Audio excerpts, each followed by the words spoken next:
Hey everybody, we're back for another cooking vlog because of course man should not live by bread alone but by every word of God. So that's why we're going to cook and we're going to talk about God above. Also, all of the ingredients and everything that you'll need for this particular recipe will be in the beginning of the vlog, so you'll have all, everything you need. You'll see everything that you need. So today we're going to talk about we're going to talk about this dude, Satan. We're going to start it off, okay? Because let me tell you, Satan is alive. As you can see, this year is starting off crazy. Okay, but you got to understand, Satan is everywhere, okay? We also have to remember that Satan knows a lot about us, and he knows pretty much everything. He knows everything about us, everything about heaven, because Lucifer was one of God's best archangels. He was one of his strongest angels. Okay, so Lucifer knew everything. He knows about heaven. He knows about God. He knows about all the archangels. He knows about paradise. He knows about everything. But the problem was when Lucifer began, when God was giving him tasks to do, and he was doing them perfectly. But then he began to have a sense of pride and tried to take God's place, thinking he was better. He was saying to himself, okay, well, for real, what I need God for? Why is he telling me what to do? Because I'm pretty much doing the things better than he doing, or just as well. I don't need him to show me anything. I could do this on my own. I'm the head person in charge. Like, this is what he actually started thinking. And of course, yeah, you're wrong on that part, right? So when he started to think all of this, of course, that is when God was casting him out. This is when him and Archangel Michael got into it. Okay,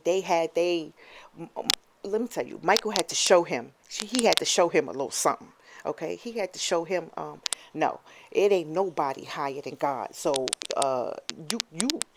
you better control yourself. You better control your pride, your attitude, your ways of thinking, your ways of everything. But he didn't want to do that. So God said, listen, I can't even have you here. I'm casting you out of heaven. You don't even belong here. I don't even want you here. You trying to taint what I have here. So when Lucifer was casted out of heaven, 1/3 of the angels agreed with him. They agreed, they believed in his following, they believed in what he thought. It was almost, it's like almost like a cult. Like, they thought he was right. They thought that he was strong and that he could lead them into better places and better things. Like, they actually believed that, and they started following them. But unfortunately, they were being tricked by his arrogance. They were being led. They were listening to someone who only thinks about themselves. And unfortunately, these precious angels, they believed in him. They decided to follow him. And guess where they're at? They're right here on earth with us. Okay? So, not everybody that's on this earth is an angel sent from heaven, sent from God. We have angels here that are actually followers from Lucifer. They are actually followers from him. So sometimes when you interact with people, when you meet somebody, like, you ever met somebody and, like, y'all have so much in common. They know everything about you. Y'all have, like, oh my God, y'all grew up, y'all grew up in the same area. Y'all love the same music. Y'all love to do the same things. Y'all do everything. And then after a while, you think the relationship is going good. Then after a while, things are just going astray and things are going crazy. And you ever looked at this person and you said, I don't even know who you are anymore. You're not the person that you was before. But guess what? This person could have been one of those angels sent from Lucifer. Because remember, all of these angels already know you. They know everything about you. They know what you like, what you don't like. They know what your triggers are. They know everything. So guess what? When they come into your life and you think that this is a person sent from God, and you give your whole life to a person, and then this person changes out the blue. It's not that they changed out the blue, it's that they're finished with you.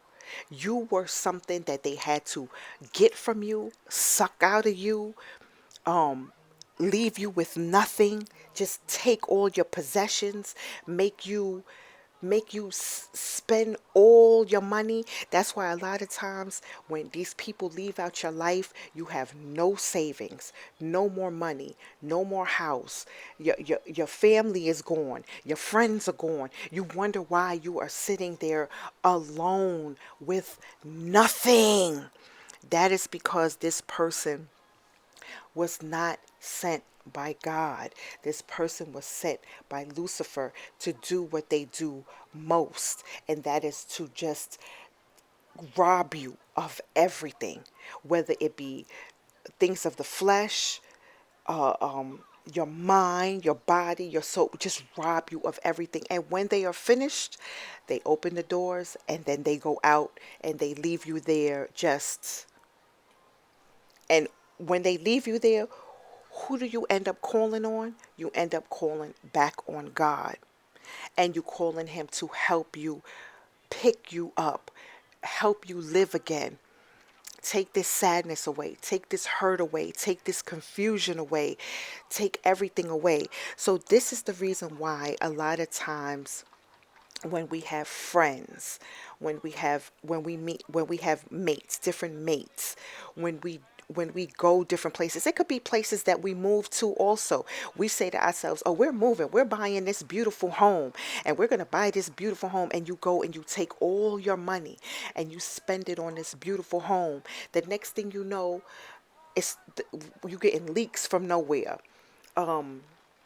Your mortgage gets backed up, the heat isn't working, um, just anything. This things start happening to your house that you're like, oh my God, all of these repairs. That's because that home wasn't sent by God. That home was sent by Lucifer. Lucifer is the one that made it able for you to purchase this. That could be anything. And like I said, that could be friends, that could be objects, that could be when you move, jobs, it could be anything. And this is the reason why when we make decisions, we're supposed to ask God for his permission. He is our father. Just like when we're young, and just like if you have children, before we do anything, don't we ask our parents for permission before we do anything? Well, that is the reason, that is how we're supposed to treat God above, the Lord Jesus. That is what we're supposed to do. We're supposed to ask permission. We're supposed to ask them first. Is this the person, God, did you send this person to me? Is this the person that I'm supposed to be with? Lord, is this the move that you want me to make? Am I supposed to move to this certain area, or do you want me to be still? Do you want me to stay right where I am? Father, is this the car you want me to drive? Is this what you want me to purchase? Is this the job that you want me to take? It's a beautiful job. This job is paying me everything that I want. It's giving me all the pay is right. I get excellent health care. The hours are excellent. This job is just, but yes, it seems wonderful and it seems heaven sent. But until you ask that question, and you ask those questions to the Lord up above, and you say, is this you? Is this what you want me to do? Is this what you want me to have? Is this where you want me to be? Is this what you want me to purchase? Is this where you want me to go? Anything, anything, you have to constantly ask God his permission. It doesn't matter. You can ask him 20 times a day, 200 times a day. He will let you know. You have to know these things, because if you don't and you go off and do it on your own, okay, 90% of the things that we do on our own, that do they work out? Do it work out? Or do or do later on we say, "Oh my God, I don't even know why I did that." So this is the reason why you have to ask permission. You have to ask, "Can I do that? Can I go with your blessing? Is this what you want me to do? Is this from you? If this person is not for me, take them away." Because one thing that God does not want you to be is being hurt. He does not want you to hurt. So if you're in a job that's hurting you, that wasn't from God. If you're in a relationship that's hurting you, that's not from God. If you're in a house that's hurting you, that's not from God.